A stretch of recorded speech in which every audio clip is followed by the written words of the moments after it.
Brenciu la televiziune că a slăbit cu iaurt. Iurea, iaurtul îngrașă. Un iaurt mic, 13 puncte, un iaurt mare, 26 de puncte. A spus și în revista Femeia. Slănina, da, slănina slăbește. 300 de grame de slăninuță de porc, 3 puncte. Nimic mai simplu decât să slăbești. Eu țin un calcul al punctelor. Da, și mănânc orice, dar nu depășesc 40 de puncte. Dar mănânc orice. Macaroane. O porție de macaroane, 120 de puncte. Iau o porție și mănânc o macaroană. 7 puncte. Mai am voie 33. Chifteluțe. O chifteluță, 17 puncte. Un sfert de chifteluță, 4 puncte și 25 de punctișoare. Îmi mai rămân 28 de puncte și 75 de punctișoare. Mă duc pe jos până la Mioveni. 25 de kilometri dau jos 3 kg, asta înseamnă minus 26 de puncte. Pot să mănânc cu crembuști, coaja. Dacă e de plastic, mai bine.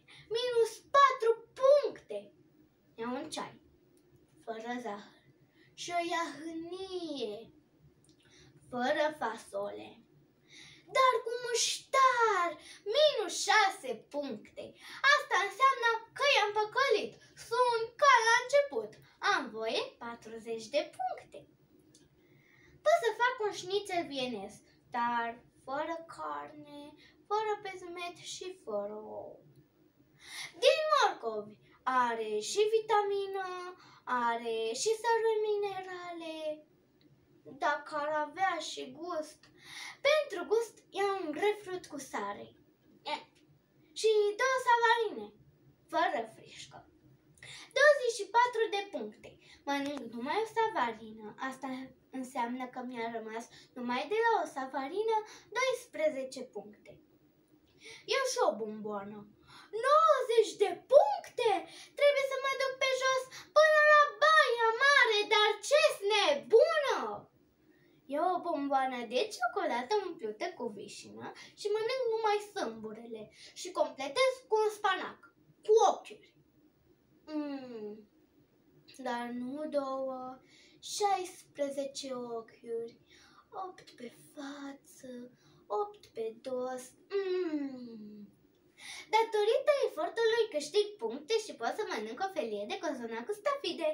Numai stafidele. 3 stafide, 19 puncte. Mănânc 2, ține mâna, iau o sardea și o linte. O linte și cu un tăițel. Și un ceai. Și o feliță de slăninuță. Și un covric. Mănânc numai gaura și o ceapă de apă. Nu! Că apa îngrașă. Cu sos englezesc Worcester sau Worcester sau mai scot puncte până pronunț și iau o salată.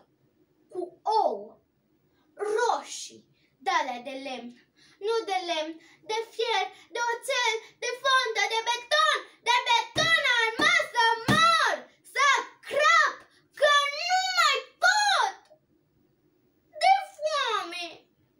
Și toate alte pentru ce? Ca să nu mă îngraș.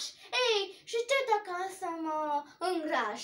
N-o să mai joc Julieta? Nu-i nimic, am să joc Coana Chirița sau Traviata. Dar nu Violeta, care era cam tuberculoasă. Rolul lui Vasile Muraru. Nu o să mă mai cheme la televiziune.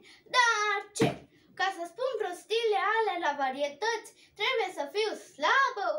Oricât de grasă am să fiu, tot o să se spună că prezentarea a fost slabă. Așa că... Chener? O porție de sarmale dublă!